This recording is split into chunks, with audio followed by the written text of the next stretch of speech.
नमस्कार दोस्तों, स्वागत है आपका इस ऑनलाइन स्टडी चैनल वीर पथ पर। कल के वीडियो में हमने पढ़ा था भौतिक प्रदेश, राजस्थान के चारों भौतिक प्रदेशों के बारे में हमने मैप पर जानकारी प्राप्त की। इसके बाद में अब हम एक एक पार्ट को विस्तार से पढ़ते हैं। तो उसमें पहला पार्ट उत्तरी पश्चिमी मरुस्थलीय प्रदेश। जिन्होंने इससे पहले वाला वीडियो नहीं देखा है वो ध्यान से देख लें, समझ लें। उसके बाद ये आज वाला है, बहुत आसान होगा आपके लिए, बहुत अच्छे तरीके से समझ में आ जाएगा। तो चलते हम शुरू करते हैं। उत्तरी पश्चिमी मरुस्थलीय प्रदेश, सबसे पहले ग्रेट पैलियो आर्कटिक अफ्रीकी मरुस्थल का ही पूर्वी भाग है ये मरुस्थल। जो ये राजस्थान में विस्तृत मरुस्थल है वो इसी ग्रेट पैलियो आर्कटिक अफ्रीकी मरुस्थल का पूर्वी भाग है। एक प्रसिद्ध मरुस्थल है ग्रेट पैलियो आर्कटिक अफ्रीकी मरुस्थल, जिसका पूर्वी भाग यही अपना राजस्थान में विस्तृत थार का मरुस्थल है।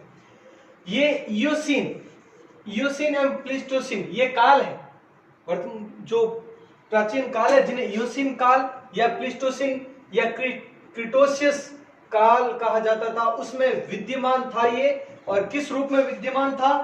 तैथिस सागर के अवशेष के रूप में। ये इयोसीन काल एवं प्लीस्टोसीन या जिसे क्रिटोसियस काल भी कहते हैं, उस काल में विद्यमान था, उस एज में विद्यमान था। और इसकी उत्पत्ति हम पहले पढ़ चुके हैं, तैथिस सागर के अवशेष के रूप में हुई इसकी उत्पत्ति। अब देखें राजस्थान में विस्तार कितना है। ये राजस्थान कुल क्षेत्रफल के, यहाँ पर इसके बारे में हम बात कर रहे हैं, जो कल हमने समझा था कल के वीडियो में कंप्लीट चारों के बारे में। तो 61.11% क्षेत्रफल है, जो कि 2,08,765 वर्ग किलोमीटर लगभग। ये इतने में तो सिर्फ रेगिस्तानी क्षेत्र, मरुस्थलीय क्षेत्र ही आ जाता है। जनसंख्या, एक और बात यहाँ पर साथ में देख लें आप, महत्वपूर्ण है। जैसे कल के वीडियो में हमने देखा था कि अरावली पर्वतमाला है, उसकी कुल लंबाई 692 और राजस्थान में 550, मतलब कुल अरावली का 80% भाग राजस्थान में है। वैसे ही थार का मरुस्थल जो पाकिस्तान वगैरह अन्य क्षेत्रों में भी है, तो संपूर्ण थार के मरुस्थल का कितना प्रतिशत राजस्थान में है? तो उसका आंसर भी समथिंग यही निकलेगा, 62%। जो थार का मरुस्थल है, उस थार के मरुस्थल का 62% है वो राजस्थान में है। बाकी अन्य पाकिस्तान वगैरह अन्य क्षेत्रों में आ जाता है, 62% राजस्थान में है। और अगर पूछा जाए राजस्थान के कितने प्रतिशत क्षेत्रफल पर रेगिस्तान है, तो 61.11, लगभग बराबर में है। तो ये पॉइंट ध्यान रखना आप। जनसंख्या, तो संपूर्ण राजस्थान की 40% जनसंख्या निवास करती है मरुस्थलीय प्रदेश में। इस प्रदेश में कुल 12 जिले आते हैं, और कहां पर उन सब के बारे में हमने पढ़ा था। जैसे पहला तो ये, इन चारों को इस तरह से याद रखना है, बीकानेर संभाग पूरा, बीकानेर, चूरू, गंगानगर, हनुमानगढ़, ये हो गए 4 जिले बीकानेर संभाग के। फिर सीकर और झुंझुनू यहाँ पर, जो अरावली में भी आएंगे और यहाँ पर भी। फिर नागौर क्षेत्र आ जाएगा यहाँ पर। फिर जोधपुर संभाग, जोधपुर, जैसलमेर, बाड़मेर, पाली, जालोर, ये सब 5 जिले जोधपुर संभाग के। और जोधपुर संभाग का सिरोही, उसका कुछ उत्तर पश्चिम का भाग है, थोड़ा सा भाग उत्तर पश्चिम का, वो शामिल है इसमें। और इसको अगर नहीं गिने तो ये 12 जिले कहते हैं। थार के मरुस्थल को थली भी कहते हैं, सबको पता है। थली जो पूर्ण मरुस्थलीय क्षेत्र है, बाड़मेर वगैरह इस क्षेत्र में, जैसलमेर, बाड़मेर इस क्षेत्र में थली कहा जाता है। इसकी औसत ऊंचाई समुद्र तल से, थार मरुस्थल की औसत ऊंचाई कल हमने पढ़ा भी था, 200 से 300 मीटर ऊंचा है ये समुद्र तल से। उनकी ऊंचाई भी पढ़ी थी, जैसे औसत ऊंचाई 930 मीटर अरावली पर्वतमाला की, इस क्षेत्र की 300 से 400, दक्षिण पूर्वी पठारी प्रदेश की 320 से 420 मीटर। तो ये औसत ऊंचाई भी ध्यान रखना है। लंबाई, यानी यहां से लगाकर यहां तक लंबाई है 640 किलोमीटर और चौड़ाई है 300 किलोमीटर, इधर से इधर।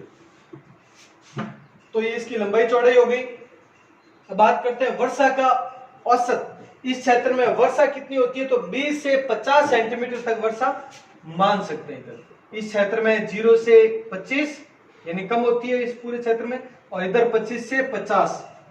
ये दो मरुस्थल के भी 2 भाग मान सकते हैं हम इस तरह से। और इन दोनों भागों के बारे में पढ़ेंगे अब। जलवायु प्रदेश पढ़ेंगे उस समय भी और यहाँ पर भी इसी कलंस में भी। ये क्षेत्र है, ध्यान से समझें, ये क्षेत्र यहाँ का जो बीकानेर का कुछ भाग है, जैसलमेर पूरा है, बाड़मेर का भाग है, जोधपुर का उत्तरी पश्चिमी भाग है, ये पूर्ण मरुस्थल कहलाता है, यानी कंप्लीट मरुस्थल है, यहाँ पे रेत ज्यादा है। और ये है अर्ध मरुस्थल, ये क्षेत्र अर्ध मरुस्थल कहलाता है, इधर वाला भाग, इसके बारे में अभी पढ़ेंगे हम।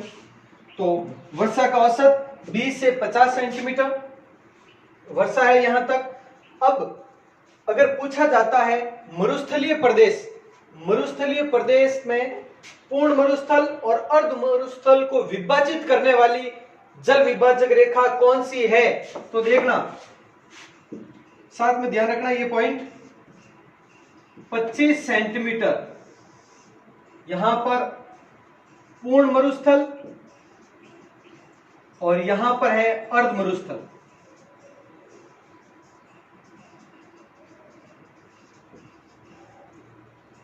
इस क्षेत्र में है पूर्ण मरुस्थल, जैसलमेर, बाड़मेर, बीकानेर और उत्तरी पश्चिमी जोधपुर वगैरह ये क्षेत्र है वो पूर्ण मरुस्थल है और ये अर्ध मरुस्थल है। और इनको विभाजित करने वाली जल विभाजक रेखा है वो 25 सेंटीमीटर जल विभाजक रेखा है। और अब बात करते हैं यहां पर रेगिस्तान को, रेगिस्तानी प्रदेश को बाकी पूरे राजस्थान से अलग करने वाली जल विभाजक रेखा है वो 50 सेंटीमीटर जल विभाजक रेखा है, ध्यान रखना, 50 सेंटीमीटर जल विभाजक रेखा। इधर चाहे अरावली प्रदेश और मरुस्थलीय प्रदेश को अलग करने वाली जल विभाजक रेखा या मरुस्थलीय प्रदेश को शेष राजस्थान से अलग करने वाली रेखा, क्योंकि इससे इधर पूरे राजस्थान में 50 से ज्यादा ही है, बारिश कम नहीं, और इधर कम, इसमें 25, इससे इधर 25 से ज्यादा और इससे इधर 25 से कम, तो पूर्ण मरुस्थल अर्ध मरुस्थल के मध्य 25 सेंटीमीटर। तो देखें, तो वार्षिक औसत वर्षा इस पूरे प्रदेश की 20 से 50 सेंटीमीटर। इस प्रदेश का ढलान किस ओर है, ढलान के बारे में कल हमने पढ़ा था पूरा, जिस ओर नदियों का बहाव क्षेत्र होता है, यानी उत्तर से दक्षिण की ओर, ये है उत्तर से दक्षिण है तो भी सही, अगर आता है उत्तर पूर्व, यानी ये उत्तर ये पूर्व, उत्तर पूर्व से दक्षिण पश्चिम की ओर, जैसे घग्गर नदी इस ओर बहती है, जितनी भी नदियां हैं वो इस ओर ही बहती है, यानी ढलान इस ओर है, ध्यान रखना, उत्तर पूर्व से दक्षिण पश्चिम की ओर। अगर ये ऑप्शन में आता है उत्तर पूर्व से दक्षिण पश्चिम की ओर तो 100% करेक्ट है ही है। अगर ये ऑप्शन में नहीं आकर उत्तर से दक्षिण आ जाए तो भी ठीक है। तो नेक्स्ट देखते हैं तापमान। इस क्षेत्र का तापमान 49, अधिकतम तापमान है वो 49 डिग्री सेंटीग्रेड है, गर्मियों में 49 डिग्री सेंटीग्रेड तक है, और न्यूनतम सबसे कम माइनस में चला जाता है यहाँ का तापमान -3 डिग्री सेंटीग्रेड निम्नतम तापमान नोट किया गया। जलवायु यहाँ की शुष्क जलवायु है, अर्ध शुष्क जलवायु है या उपोष्ण कह सकते हैं। शुष्क जलवायु कहां पर, ये जलवायु पढ़ेंगे उसमें और ज्यादा डिटेल में करेंगे हम, ये इसलिए कह रहा हूं अभी के ये चैप्टर ध्यान से समझ लें, आगे वाले चैप्टर इजी रहेंगे। तो ये क्षेत्र जो पूर्ण मरुस्थल है वहां पर है शुष्क जलवायु। शुष्क का अर्थ होता है जो गर्म जलवायु कहने का मतलब, तो ये शुष्क हो गई या उष्ण भी कह सकते हैं। तो शुष्क जलवायु इधर हो गई, उसके बाद में अर्ध मरुस्थल है, मतलब अर्ध शुष्क जलवायु, शुष्क और अर्ध शुष्क, ध्यान रखें। इसके बाद में बात करते हैं मिट्टी। यहां पर मिट्टी कौन सी, तो रेतीली, ध्यान रखें, रेतीली प्रमुख मिट्टी के बारे में बात कर रहा हूं। बाकी अलग अलग स्थानों पर अलग अलग मिट्टी पढ़ेंगे हम, जो मिट्टी के चैप्टर में कंप्लीट पढ़ेंगे, लेकिन ज्यादातर यहाँ पर रेतीली या बलुई मिट्टी है, रेतीली या बलुई मिट्टी। वनस्पति कौन कौन सी है यहाँ पर, तो बबूल, बबूलिया कहते हैं हम जिन्हें हमारे क्षेत्रों में, फॉग, खेजड़ी, केर, बेर, सेवण घास, दामन घास वगैरह, ये प्रमुख वनस्पतियां हैं। प्रमुख वनस्पतियों के बारे में बता रहा हूं, अन्य तो है ही है लेकिन प्रमुख रूप से ये वनस्पतियां पाई जाती है। अब देखें, इंदिरा गांधी नहर, इंदिरा गांधी नहर इस क्षेत्र की प्रमुख नहर है, इंदिरा गांधी नहर प्रमुख नहर, और लूणी नदी इस क्षेत्र की प्रमुख नदी है। इन दोनों के बारे में भी ध्यान से समझना। देखें आप, इंदिरा गांधी नहर प्रमुख नहर और इसे कहा जाता है मरुस्थल की जीवन रेखा। मरुस्थल की जीवन रेखा, मरुस्थल की जीवन रेखा कौन? इंदिरा गांधी नहर, मरुस्थल की जीवन रेखा। और लूणी नदी के बारे में आए तो ध्यान रखना मरुस्थल की गंगा, मरुस्थल की गंगा, ये दोनों पॉइंट ध्यान रखना आप। मरुस्थल की गंगा लूणी नदी और मरुस्थल की जीवन रेखा इंदिरा गांधी नहर, ये मरुस्थलीय क्षेत्र में प्रमुख है।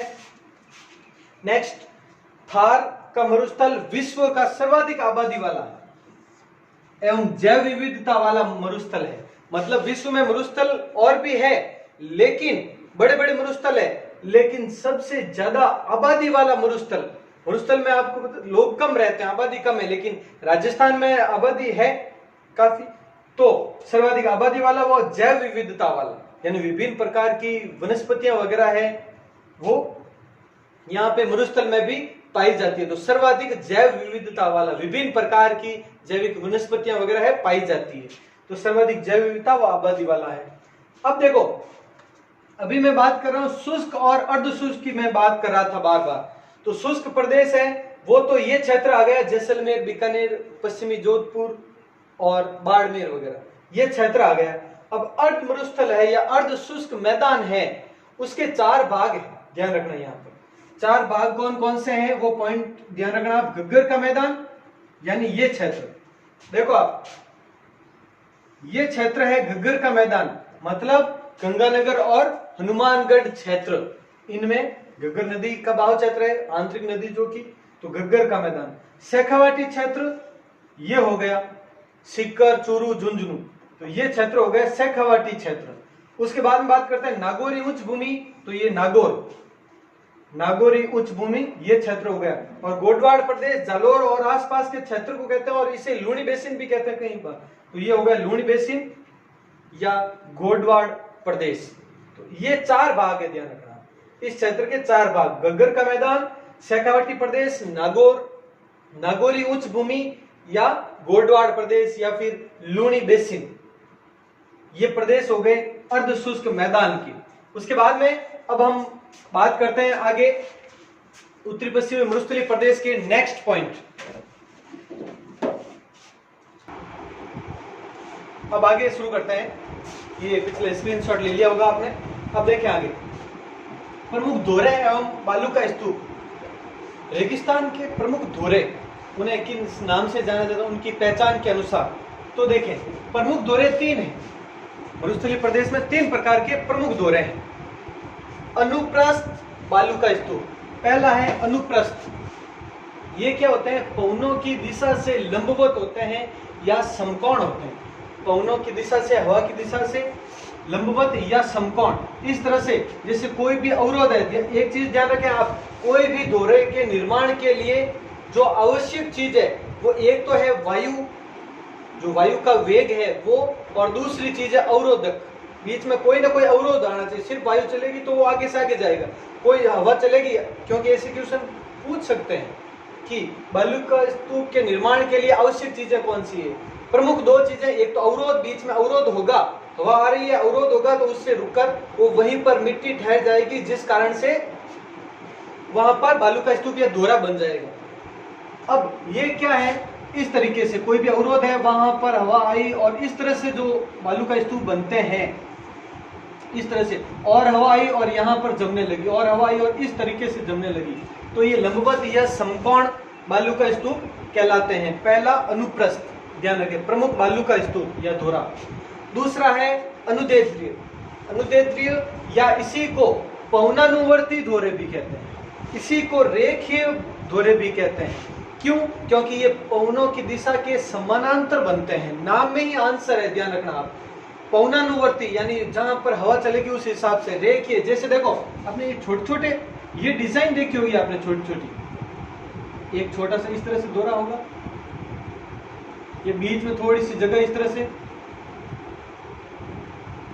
ये जो धोरों की डिजाइन है इस तरीके से, वो ऐसे धोरे हैं, वो अनुदैर्ध्य या पौनानुवर्ती या रेखीय बालू का स्तूप कहलाते हैं। छोटे छोटे इस तरह से दोहरे, तो अनुदैर्ध्य दूसरे प्रमुख दोहरे।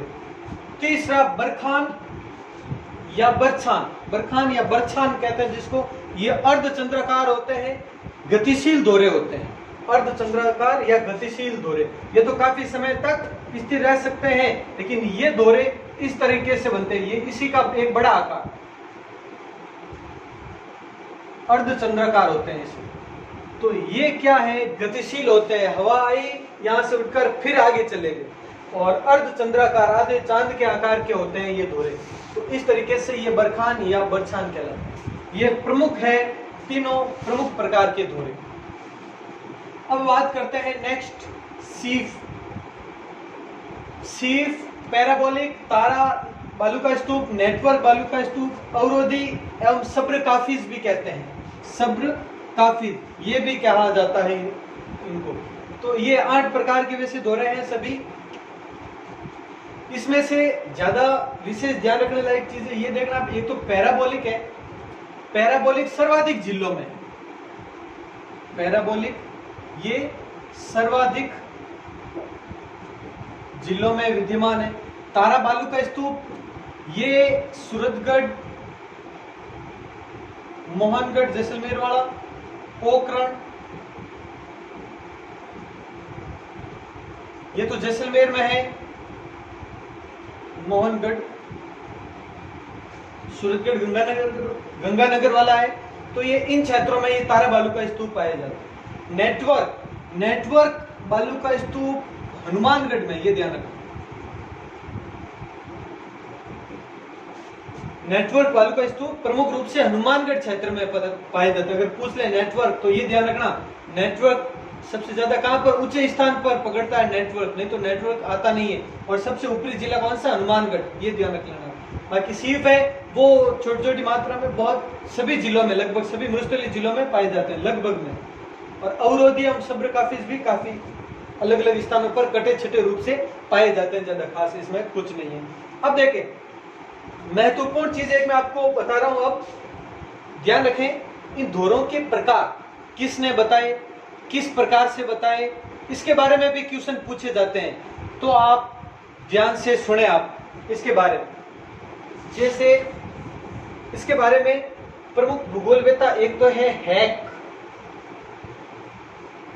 ध्यान रखें, हैक, एक है वैगनार्ड, हैक, वैगनार्ड और मैकी, तीसरा है मैकी। तो ध्यान से सुने आप, हैक ने दोहरों के प्रकार बताए 3, जो ऊपरी, उसने बताया कि दोहरे 3 प्रकार के होते हैं, और उसने दोहरों के नाम वही बताए, अनुप्रस्थ, अनुदैर्ध्य, बरखान, यही बताया। तो हैक के अनुसार कितने, 3, और तीनों ये वाले, ध्यान से समझना आप। उसके बाद बताए वैगनार्ड, वैगनाइड ने, वैगनार्ड, वैगनार्ड, वैगनार्ड ने दोहरे बताए 2 प्रकार के, और दोनों कौन से, ये वाले, बरखान और सीफ, बरखान और सीफ, ये बताए।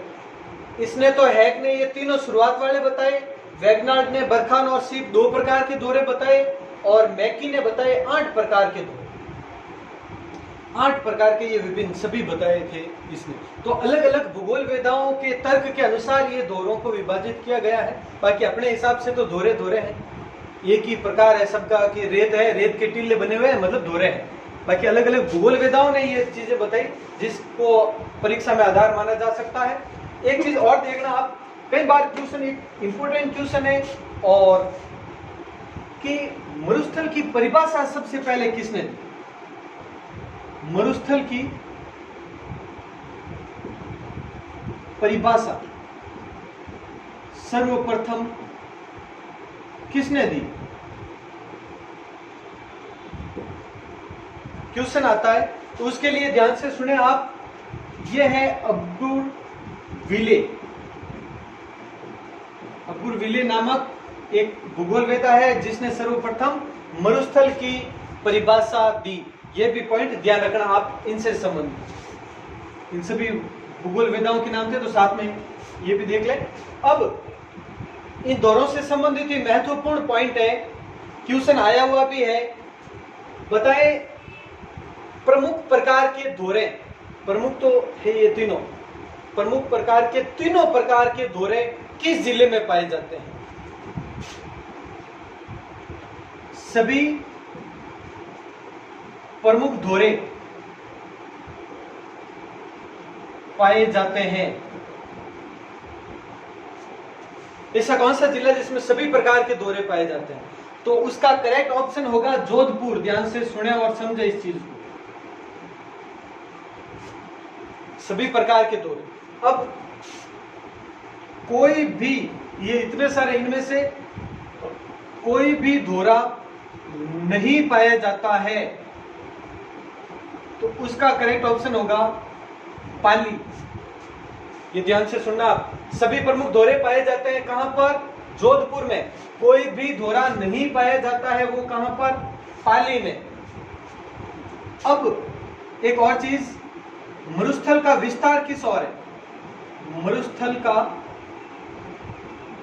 विस्तार, ये पिछले वीडियो में भी पढ़ा था हमने। मरुस्थल का विस्तार है पूर्व से पश्चिम, पूर्व से पश्चिम की ओर है मरुस्थल का विस्तार। लेकिन नागौर में, एकमात्र नागौर में विस्तार, इस मरुस्थल का विस्तार किस ओर है? पश्चिम से पूर्व, ऑपोजिट दिशा में।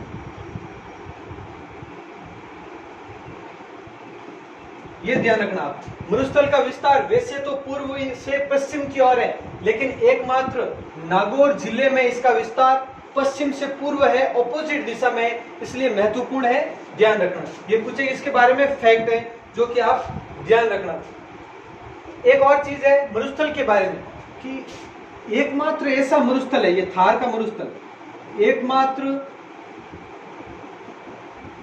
मरुस्थल थार,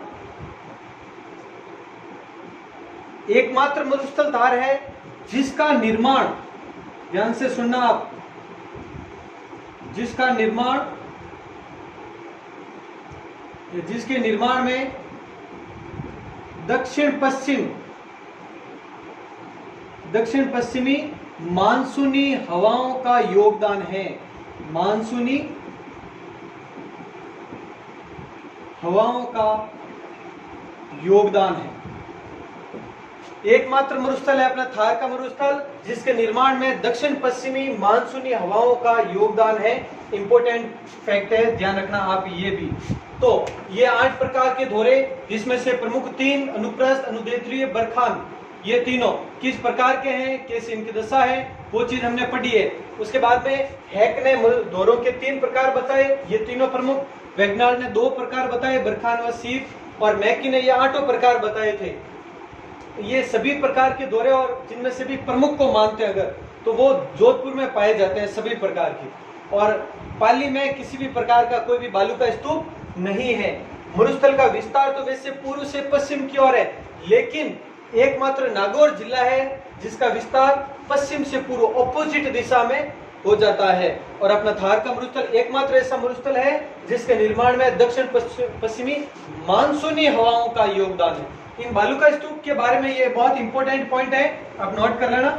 इसके बाद में देखो थार मरुस्थल के प्रकार, अलग अलग प्रकार देखें तो एक तो हमादा, यहाँ इर्ग और रेग, 3 प्रकार देखें। हमादा, इर्ग और रेग क्या कहते हैं, किन जिलों में विस्तृत है, बहुत इंपॉर्टेंट है।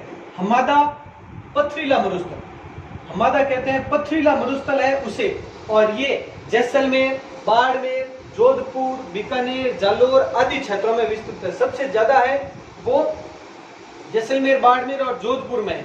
उसके बाद बीकानेर में थोड़ा बहुत है और जालोर में भी थोड़ा सा है, ज्यादा नहीं है लेकिन कम है ये।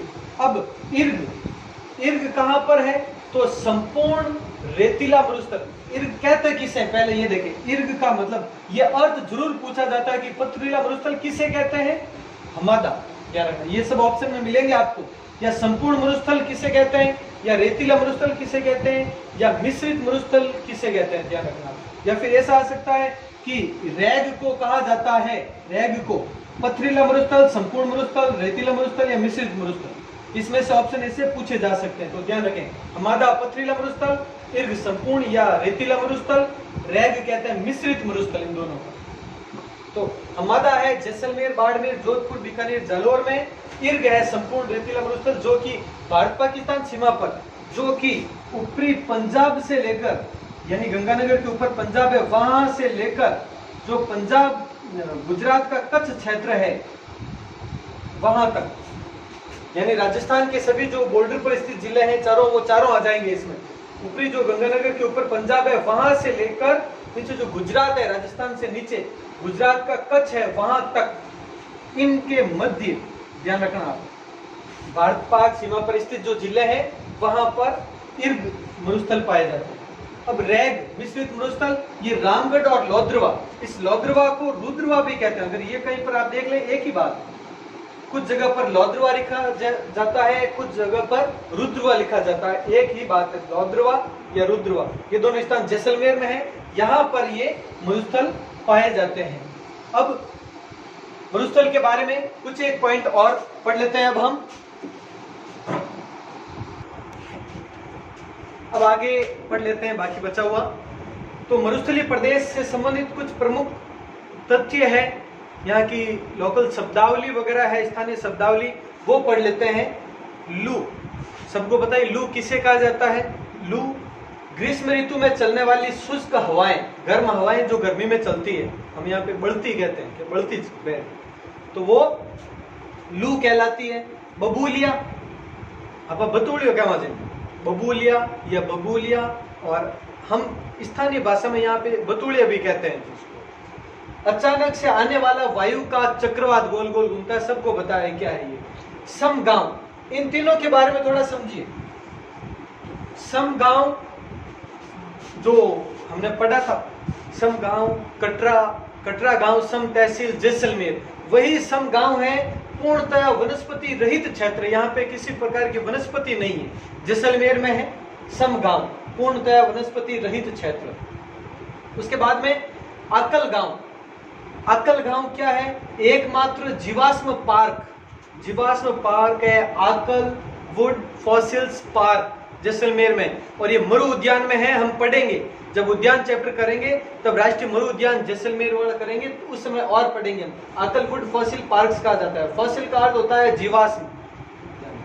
लाठी सीरीज, ये एक भूगर्भीय जल पट्टी है, भूगर्भीय जल पट्टी, ये जैसलमेर साइड में ही है। जैसलमेर में मरु उद्यान में भी फैली हुई है यह लाठी सीरीज। लाठी सीरीज क्या है?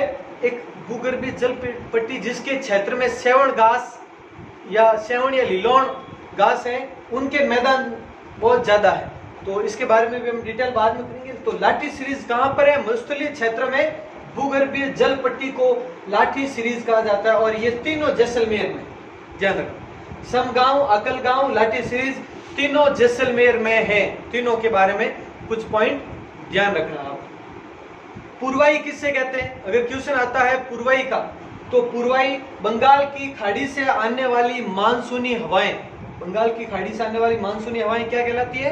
पूर्वाई कहलाती है। परवई आप क्या मांगे? परवई बात है, बंगाल की खाड़ी से आती है, वो ध्यान रखना। मावट, सबको पता है मावट, और ये काफी एग्जाम्स में एक फेवरेट क्वेश्चन हो चुका है, बहुत बार पूछा जाता है घुमा फिरा कि मावट क्या है। तो सर्दियों में होने वाली बारिश को मावट कहते हैं, ये इतना तो लगभग सबको पता होगा। और कौन से क्वेश्चन पूछे जाते हैं? कहां से है? तो भूमध्य सागर से। कहां से विक्षोभ उठते हैं? भूमध्य सागर से उठने वाले जो पश्चिमी विक्षोभ है, भूमध्य सागरीय पश्चिमी विक्षोभ द्वारा शीत ऋतु में यानी सर्दी में होने वाली वर्षा, जिसे गोल्डन ड्रॉप्स कहा जाता है, ध्यान रखना, गोल्डन ड्रॉप्स, सुनहरी बूंदे, मावट को कहते हैं।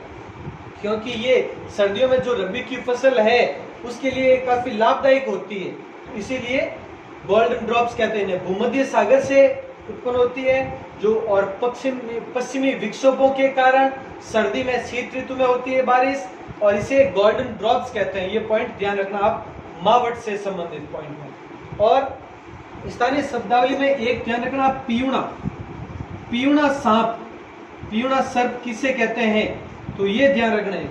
सबको पता है कि रेगिस्तानी क्षेत्र में पाया जा, सिर्फ इतना है कि पियूणा क्या है, तो रेगिस्तानी क्षेत्रों में पाया जाने वाला विषैला सर्प, रेगिस्तानी क्षेत्रों में पाया जाने वाला सर्प विषैला सर्प है। ये कहा जाता है, ये रेगिस्तानी क्षेत्रों में मान्यता है कि एक ऐसा सांप है जो श्वास को पी लेता है, जो भी है पास में, ये डसता नहीं है, श्वास पी लेता है, इसलिए इसका नाम क्या पड़ गया, पियूणा सांप। एक इसमें एक और है, कुबड़ पट्टी। कई बार आता है कि कुबड़ पट्टी क्या है, तो ध्यान रखें, नागौर और अजमेर क्षेत्र प्रमुख है। नागौर अगर पूछ ले, एक ही जिला ऑप्शन में दे तो नागौर करना है, अगर ऑप्शन में 2 जिले दे दें तो नागौर और अजमेर कर दो। नागौर और अजमेर में क्या है, वहां के पानी में फ्लोराइड की मात्रा अधिक है।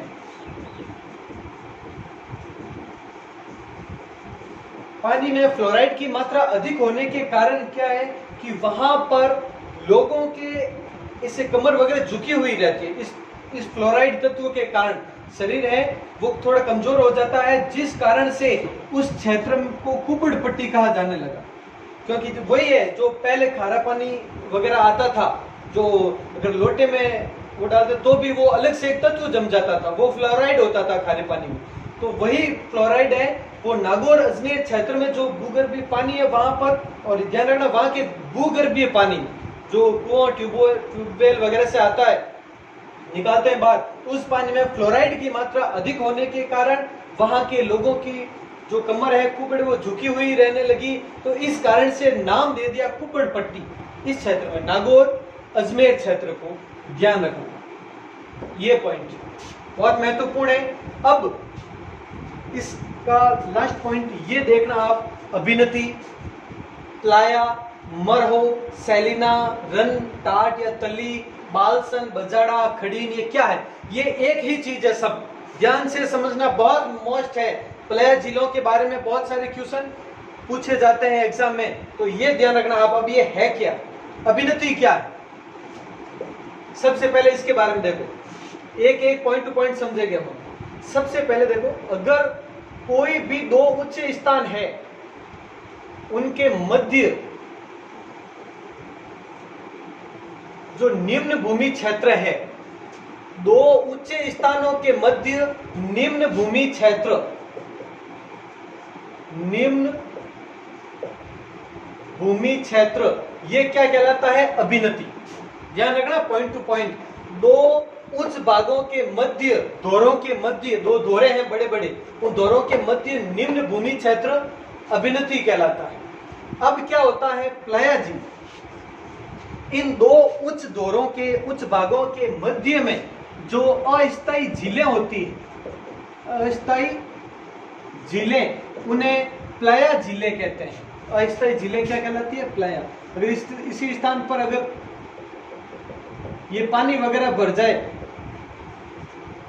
तो वो क्या कहलाएगी, प्लाया झीलें। अस्थायी झीलें होती है जो बाद में फिर से जब गर्मी पड़ती है, जो जल वाष्प है वो यहाँ से फिर से उड़ जाता है और कुछ जमीन सौंग लेती है और ये खाली हो जाती है, बाद की बात अलग है। लेकिन जब पानी भरा रहता है उस समय ये प्लाया झीलें कहलाती है। प्लाया झीलें या मरहो भी कहते हैं, इसको ध्यान रखना। मरहो किसे कहा जाता है, प्लाया झीलों को भी कहा जाता है, इन्हीं को कहा जाता है। तो ये रेगिस्तानी क्षेत्रों में अस्थायी झीलें। अब सैलिना कहते हैं, सैलिना किससे कहते हैं, प्लाया झीलों में, जो ऊपर वाली है, प्लाया झीलों में नमक का अंश बढ़ने पर, नमक का अंश बढ़ने पर ये क्या कहलाती है, सैलिना। ध्यान रखना, इन्हीं प्लाया झीलों में पानी भरा रहता है और नमक का अंश बढ़ जाता है, खारी झीलें हो जाती है, तब इन्हीं झीलों को सैलिना नाम से पुकारा जाता है। ध्यान रखना। तो अभिनति समझ में आ गया, कोई भी 2 उच्च भागों के उच्च दोरों के मध्य निम्न क्षेत्र से अभिनति, इन दोनों के मध्य अगर पानी भर जाता है बारिश के कारण, तो वो प्लया या मरहो कहलाती है, अस्थायी झीलें कहलाती है। इनमें नमक का अंश बढ़ने पर ये सैलिना कहलाती है। यहां तक क्लियर है। अब रन, टाट या तली, यही क्षेत्र, ध्यान रखें आप, यही जो क्षेत्र है, जो पानी था धीरे धीरे क्या हो जाता है, यहां पर दलदल हो जाता है।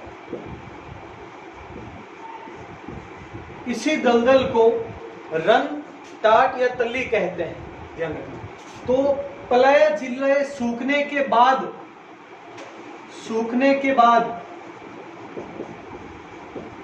जो प्लय झीलें हैं सूख जाती है, सूखने के बाद थोड़ा थोड़ा दलदल बचता है, तो उस क्षेत्र को कहते हैं रन, टाट या तली। उसके बाद देखो यही क्षेत्र और ज्यादा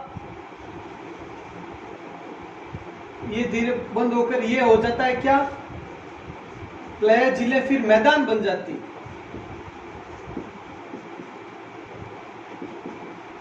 प्लय झीलों का मैदानी रूप बालसन या बजाड़ा कहते हैं। बालसन या बजाड़ा कहते हैं पूर्ण रूप से सूखने के बाद, कंप्लीटली, तो बालसन या बजाड़ा कहते हैं। और लास्ट है खड़ीन।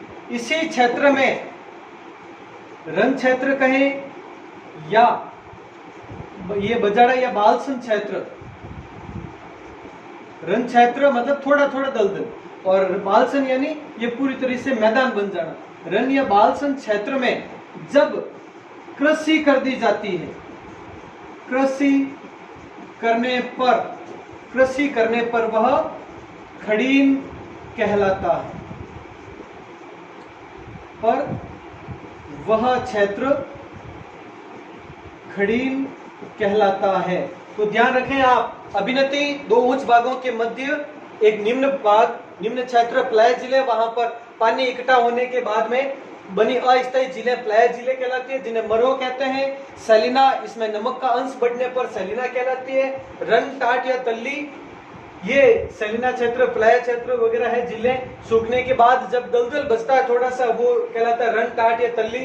बालसन या बजाड़ा, यही पूर्ण रूप से मैदानी क्षेत्र हो जाता है तब बालसन कहलाता है। और खड़ीन, इसी रन क्षेत्र या बालसन क्षेत्र, इन क्षेत्रों में कृषि कर देते हैं तो उस क्षेत्र को खड़ीन कहा जाता है। ध्यान रखना, जैसलमेर साइड में ये खड़ीन बहुत ज्यादा है, जैसलमेर में। और कहा जाता है, एक आध गाइड में देखा था कि ये पालीवाल ब्राह्मणों की देन है। कि खड़ीन किसकी देन है? पालीवाल ब्राह्मणों की देन है। ये जैसलमेर साइड में ये ज्यादा है, जैसलमेर में अधिक है, और पालीवाल ब्राह्मणों की देन है। तो ये आपके कंप्लीट हुआ आज का चैप्टर पश्चिमी मरुस्थलीय प्रदेश। ध्यान से सुने, कल हमने चारों प्रदेशों का शॉर्ट में पढ़ा था मैप पर। अगर वो समझ में आ गया तो आज का काफी हद तक शुरुआत में समझ में आ चुका होगा आपको। और आज विभिन्न तथ्य पढ़िए हमने मरुस्थलीय प्रदेश के। इससे अगले वीडियो में हम पढ़ेंगे अरावली पर्वतीय प्रदेश के। अरावली पर्वतीय प्रदेश कंप्लीट फैक्ट्स है, वो हम पढ़ेंगे। तो आप इनको नोट डाउन कर लें, स्क्रीनशॉट ले लें और तैयारी अपनी जारी रखें। स्क्रीनशॉट ले लें आप। तो मिलते हैं आपसे अगले वीडियो में। जय हिंद।